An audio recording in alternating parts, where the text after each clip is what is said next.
Hello everyone, welcome back to the channel.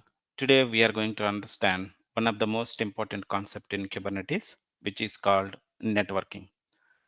Basically, in Kubernetes, there are different types of networking, but in today's session, we are focusing on container to container communication networking. Okay, so that is where we clearly see container to container communication inside the same pod using localhost. Before we move forward, let's quickly understand why this networking is pretty much important or mandatory in Kubernetes. Since Kubernetes is going to manage our containers, we are not dealing directly with the Docker or other container management tools. Kubernetes is handling everything. So basically, what happens when you run a application inside a pod and that pod gets exposed? How will you access it? You access it using the pod IP and the port number which is exposed so that it will be accessible. However, today our focus is something more on internal, and then we'll focus on how containers inside the same pod communicate with each other. Example, we have two containers on the same pod, how one container communicate to another container.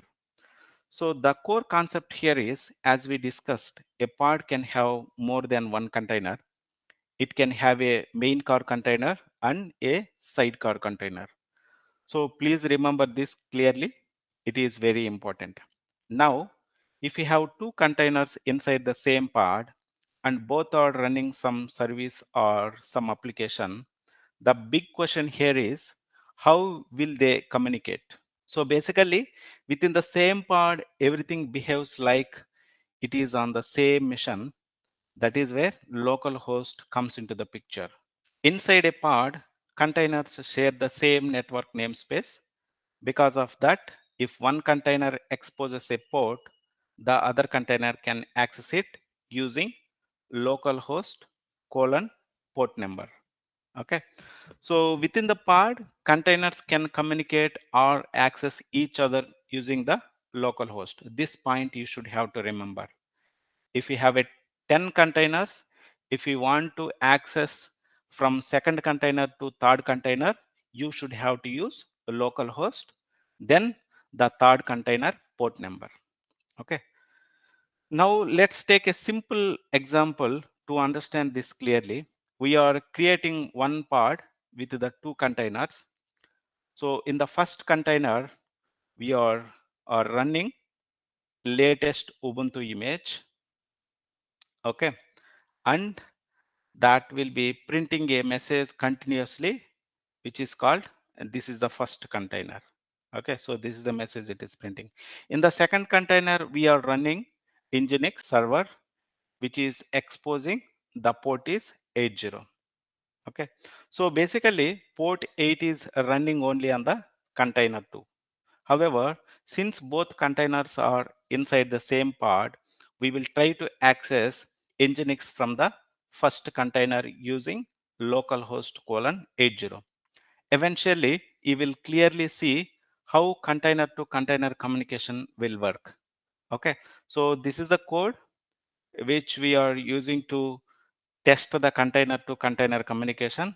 So in the first, we are using API version, kind, and the name of the pod I have given as a network -pod. And inside the spec, we define the two containers.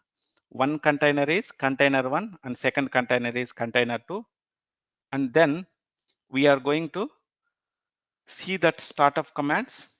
See, the first startup command will be printing the message as this is the first container. And the second startup command will run the Nginx in the foreground mode. What is mean by foreground mode? Here we use that bash and -g means it's a global configuration option here. And daemon off means do not run in the background. It's run in the foreground. So that means Nginx runs in the foreground mode. Containers stay alive only. It should not be exit status. See, foreground means the process keeps running and does not exit. Why foreground is important in Kubernetes? In Kubernetes, a container lives only as long as its main container process is running. If the main process exits, Kubernetes thinks container failed and restart the container. So Kubernetes required one long running foreground process. So let's watch. Basically, one container is just running and another container is running with the Nginx. So here are the commands. So we are playing with these commands only. Let's jump into the practical session now. See, this is the code we are going to execute now. Let's watch it. kubectl apply -f pod.yaml. So it's created the pod. Let's see pods are running or not. See, here you can see 2 by 2 means network pod is the pod name, and 2 by 2 means it has the total 2 containers. 2 containers are is in ready state and it is up and running. So now you can see how many containers are running inside this pod. If you can go and see here, you can come to know with the describe command. So here if you can see under the container section, there is a container 1 is running, which is using the latest image. And then if you see here, container 2 is running, it is using the Nginx latest image. Okay, there are 2 containers running now. Now you can see the container 1 logs by using kubectl log-f pod name -c container name. Okay, so it is running and it is printing as a this is the first container. And the same way the logs for container 2 you can see here. So now this is started with the Nginx and it is running as the actual process. Now I am going to inside the container 1 kubectl exec pod name -c container 1 -it /bin/bash. So now I was there inside the container 1 -af. You can enter, you can see actually where you are. See, I was there in the first container. Now we are going to do the actual proof with the help of localhost communication. Now we are in the container 1 and in another container, which is container 2, the Nginx is up and running. So now we are going to access Nginx container. Curl localhost :80. Enter. Now see here, welcome to Nginx. Okay, so what happens? It is successfully written the Nginx page.